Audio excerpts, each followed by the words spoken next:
वो मेरे नज़रों के सब सामने हुआ था। मेरे खुद को भी बिलीव नहीं होता कि मैं कैसे उसमें से जिंदा बाहर निकला।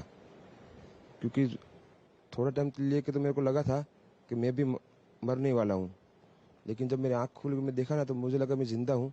तो मैंने ट्राई किया, जब मेरी सीट थे वो मेरी बेल्ट निकाला, मैंने वो ट्राई किया जहाँ से निकल सकता वहाँ से, तो मैं निकल गया वहाँ से। मेरे सामने नज़रों के सामने एयर हॉस्टल और दूसरे आंटी अंकल सभी उसमें मेस हो गए थे सभी। टेक ऑफ के बाद 1 मिनट के अंदर ही जब टेक ऑफ हुआ ना तो सडनली 5-10 सेकंड कैसे लगा जैसे स्टक हो गया हो। बाद में से मेरे को लगा कि कुछ हुआ। बाद में प्लेन में लाइट ऑन हो गई, ग्रीन और वाइट। बाद में वो पता नहीं, वो प्लेन टेक ऑफ ज्यादा करने के लिए वो रेस जो बोलते हैं क्या, रेस दिया होगा ऐसा कुछ, और सीधा स्पीड में ही घुस गया जहाँ क्योंकि आई थिंक मेरे को जब मैं जो साइड पे था ना वो साइड हॉस्टल पे नहीं लैंड हुई थी। हॉस्टल के जो ग्राउंड फ्लोर है ना जैसे नीचे, वहाँ लैंड हुई थी।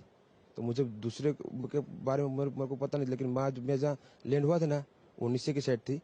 तो जब वहाँ थोड़ा पेस भी था प्लेन के जब बाहर, तो जब जैसे मेरा डोर टूटा ना सब, तो मैंने देखा ना जब सामने कि थोड़ा इधर पेस है, तो मैं ट्राई कर सकता हूँ निकलने के लिए। तो मैंने ट्राई किया निकलने के लिए, तो फिर मैं निकल गया उधर। क्योंकि अपोजिट साइड पे था ना वो बिल्डिंग का वो था ना दीवार, तो उधर से कोई शायद नहीं निकल सका होगा, क्योंकि उधर पूरा उधर ही क्रैश हुआ था।